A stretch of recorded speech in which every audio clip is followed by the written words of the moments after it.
Então, antes de apresentar a minha solução, a estratégia que eu adotei, eu quero que você entenda que você pode seguir a sua própria estratégia, apenas para você ter um norte, né? Saber assim, para qual direção você deve seguir.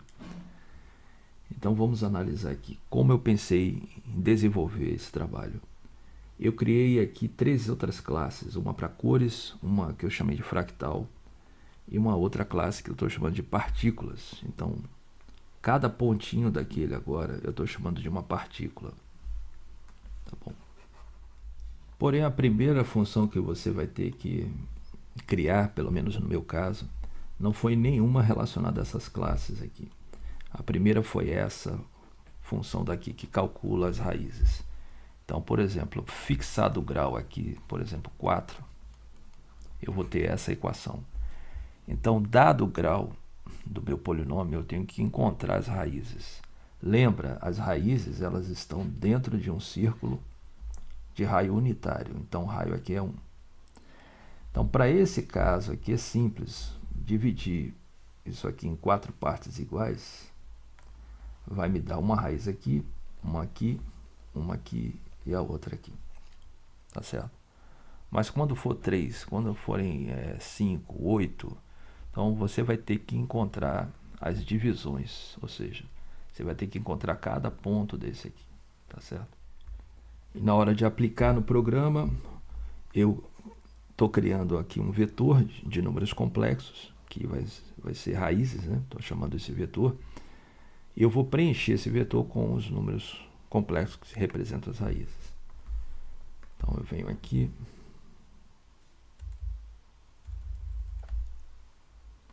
Então nessa parte aqui eu estou calculando. Aí ele vai me dar as raízes, né? Ele vai preencher aquele vetor raízes com as raízes do meu polinômio, tá bom? E eu pego isso e vou alimentar agora o meu fractal com essas raízes. Então, quando eu estou chamando aqui um método, então você vai ver que dentro da classe fractal vai ter um método chamado load roots, ou seja, carrega as raízes para mim, por gentileza. Aí ele passa essas raízes aqui. E aí, uma vez que você tem essas raízes, aí você vai ter os seus pontos, né, a grade que você vai criar. E agora eu só preciso aplicar o método de Newton, por isso que eu vou chamar depois esse segundo método do meu fractal, a fractal. Agora chama o método Newton. Aí agora ele vai pegar para cada ponto desse aqui, ele vai procurar saber para qual raiz ele vai convergir. Então vai pegar para qual raiz ele vai convergir. E desse modo eu vou ter a cor. Então tudo isso é feito logo na inicialização do programa. Tá bom? Para você testar o programa, inicialmente, se você não quiser fazer essa construção logo, por exemplo, aqui como é que eu fiz? Claro, eu tinha criado as raízes, né, o vetor, e eu comecei primeiro resolvendo todo o problema, ver se funcionava para essa equação aqui. Então, se você recordar, as raízes são essas aqui. Então, aqui vai ser o x igual a 1, aqui que coordenada é essa aqui? Aqui vai ser menos meio, aí vai ser mais ou menos a raiz de 3 sobre 2i. Então aqui vai estar uma raiz, aqui vai estar outra, aqui vai estar outra, tá bom?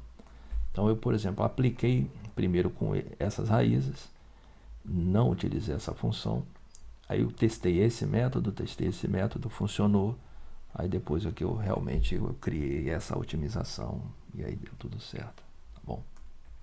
Aí depois na rotina de desenho, aqui, simplesmente eu peço para enviar, ou seja, para mostrar a grade. Aí ele já sabe a coloração que tem, tá bom?